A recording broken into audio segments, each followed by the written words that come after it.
E a propósito da arte, na página 37, associa esta questão à questão da verdade. Penso que vai ser um desafio, para mim foi, associar esta verdade aqui indicada com as chamadas de atenção de alguns arquitetos da modernidade, nomeadamente o arquiteto Lúcio Costa, quando denuncia a insinceridade construtiva e apela à verdade na arquitetura. E na página 37,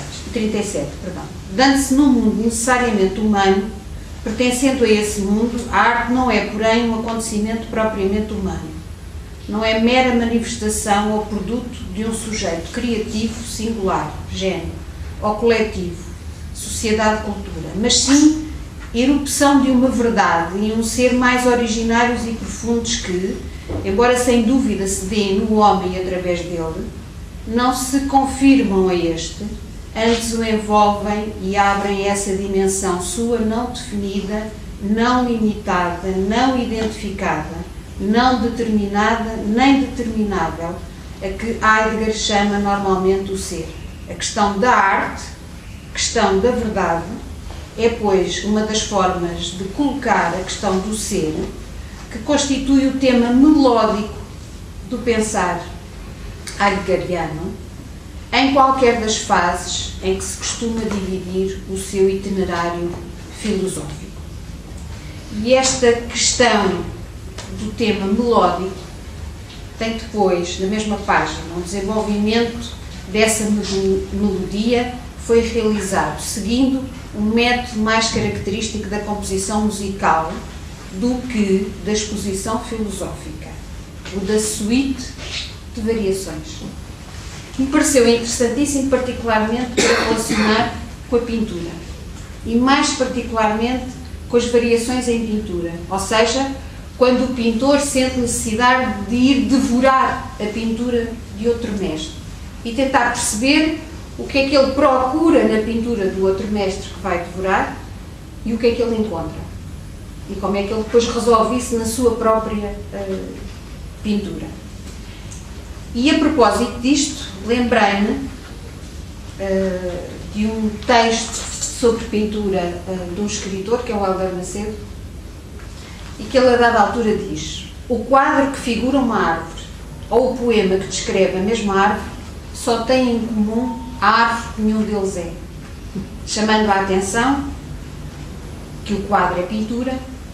e que o poema é poesia, independentemente de ser ou não a árvore que lá está colocada. E num outro texto do Hélder Macedo, aliás de um catálogo do KWY que eu há pouco vi ali, o texto chama-se Ritos de Passagem, refere a propósito do grupo do Café Gelo: um querer poder fazer composto de recusas, semanas a experimentar a cor mais certa, a decidir o verso menos errado, e esta noção da procura é efetivamente muito importante. E outra bengala, uma parceria entre o Hélder Macedo e outro filósofo, o Fernando Gil,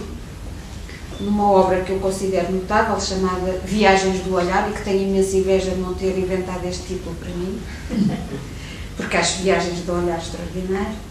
em que eles chamam a atenção para a expressão usada por Camões nos Lusíadas, quando ele diz: vi claramente visto, que me parece extremamente interessante do ponto de vista do olhar e da leitura da pintura, do ver com sentido de ler. E por isso aqui também poderia convocar a pintura do João Vieira com as letras, com as escritas. E na página 100, a professora Helena refere: como comenta Valeriano Bozal, o mundo não está acabado. E é a arte, enquanto criação, que completa o mundo inacabado, tornando visível o que nem a realidade nem a imaginação mostraram, e pondo em jogo o mundo, alcança as suas mais extremas possibilidades, as coisas últimas, que se torna visível, para lá do real e do imaginário, na reiterada metamorfose dos anjos, em interrogação. E, na página 104, na ingenuidade do seu traçado, quase infantil, está a benigna ternura do olhar do artista, que ao pintá-los, os anjos, se despede da vida, deixando-se neles em vida. E, portanto, esta procura contínua, esta descoberta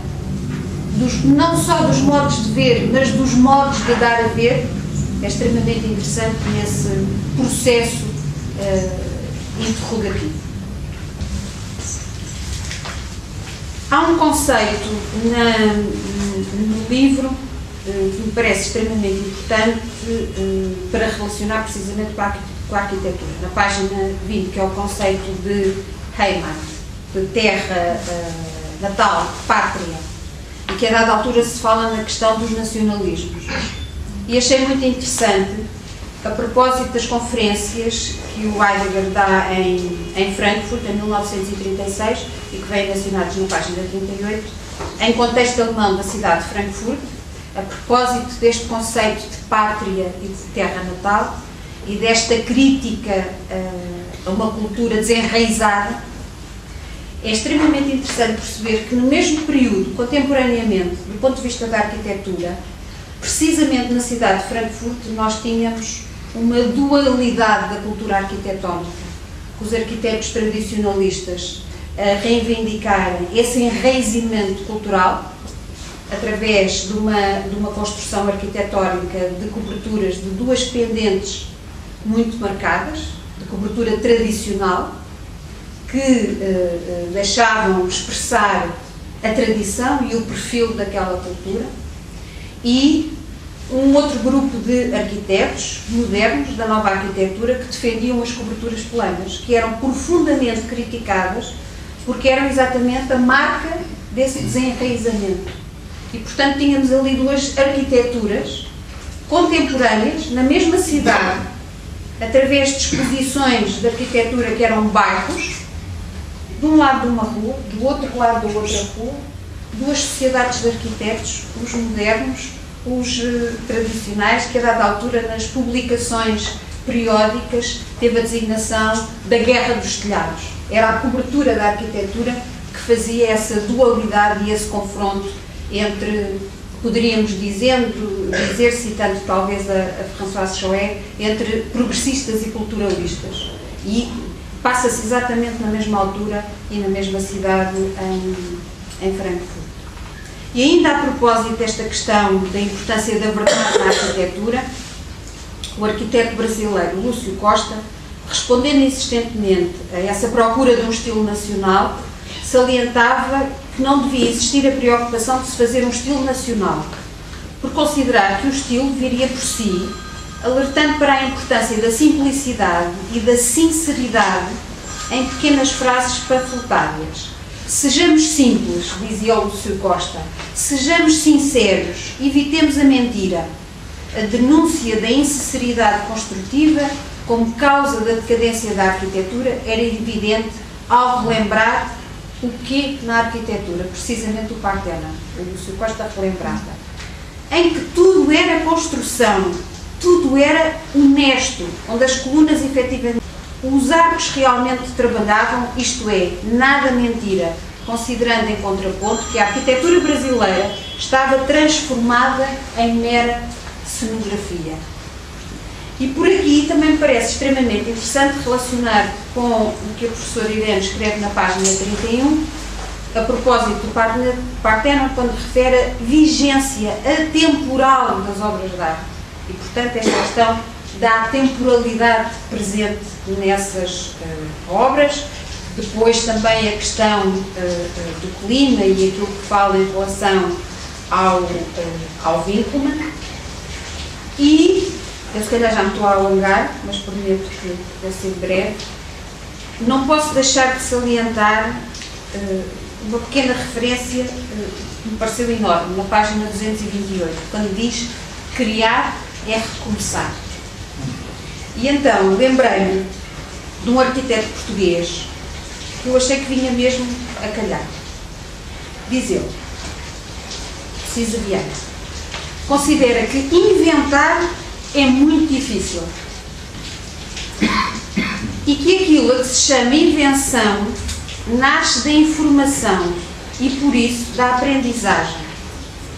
considerando que os grandes momentos de aprendizagem são a viagem. E por isso eu agradeço imenso ter viajado sem viajar nesta obra. Muito obrigada.